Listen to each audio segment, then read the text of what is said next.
Simraid YT, and today we're going to be doing the Doom Tower. Before we go into the Doom Tower, we'll just check out the Great Hall so you can see what levels I'm at on the Great Hall, so you can see what I can achieve, what levels in the game. As you can see, I've put a lot of effort into the Void at this stage and for the accuracy on the Void, but we're building yellows as we go along.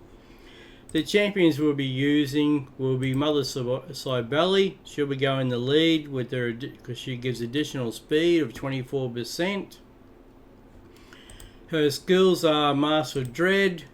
As you can see, I've got it booked out. It attacks all enemies, has a 25% chance of placing a 30% decreased speed debuff for 2 turns. Her Soul Shepherd places a Revive on Death buff and a 60% increased defense buff on allies for 2 turns. And Uncanny Transfer. This will give her, if she has more health than another champion on your team, you can do the swap over and swap their health across. Mastery, she's been built out for offense and defense, as you can see here. Next, another champion on the team will be using Solus. He'll be used as a nuker. He's the same building offense and defense movements. So yeah, he'll be there for a lot of skill, for a lot of attack in our team. His skills are Bewildering Blow. Attacks one enemy, has a 35% chance of placing a stun debuff for 1 turn. And you can see I booked him out as well. Attacks all enemies on his Reign of Terror, increases the duration of all debuffs on each target by 1 turn.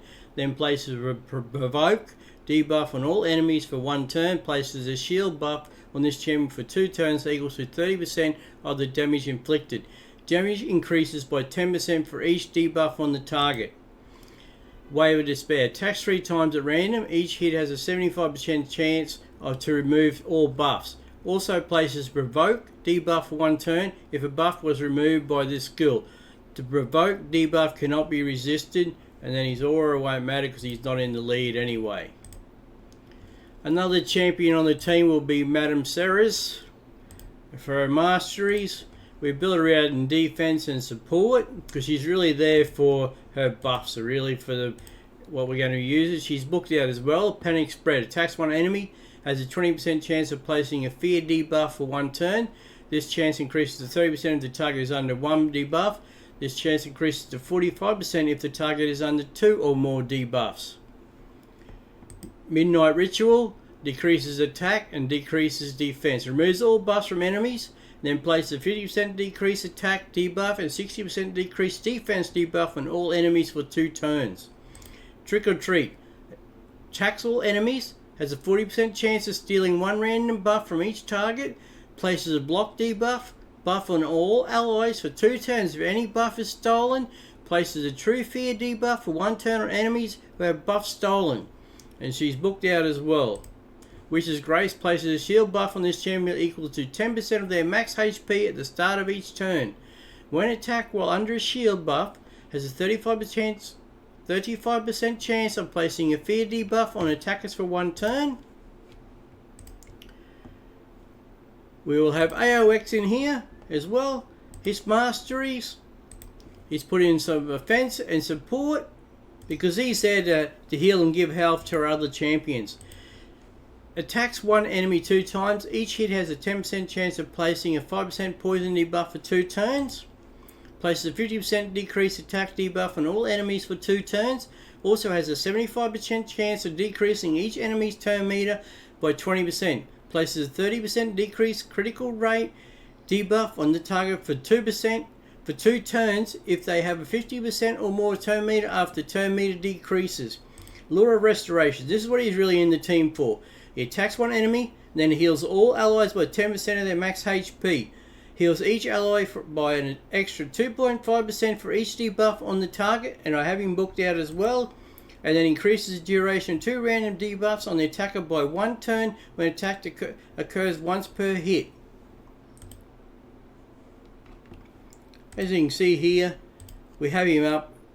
Critical damage 79, but his crit rate's important to make it so his turns at 224. His accuracy is 224, so it's pretty good rate for at this stage.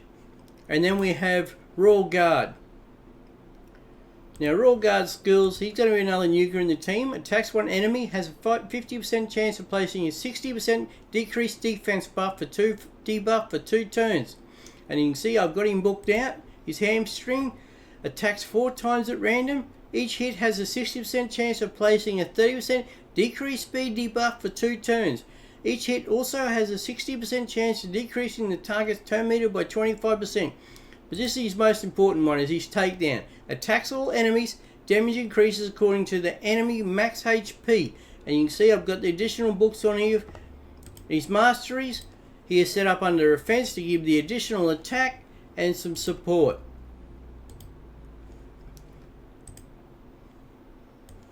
And that's how we'll be doing the start of the Doom Towers. And we'll be doing just the normal first.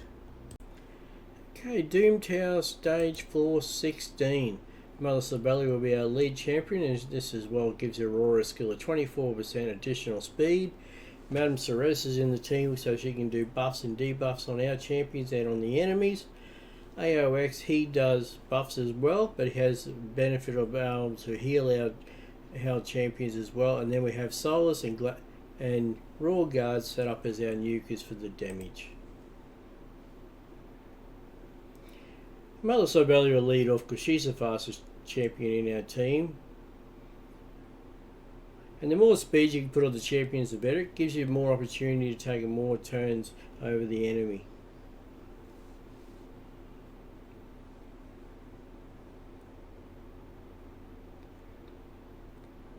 So see that we've got a lot of buffs out, and so it makes it easy to defeat the enemy. We have our Soul Shepherd move there by Mother Sibeli.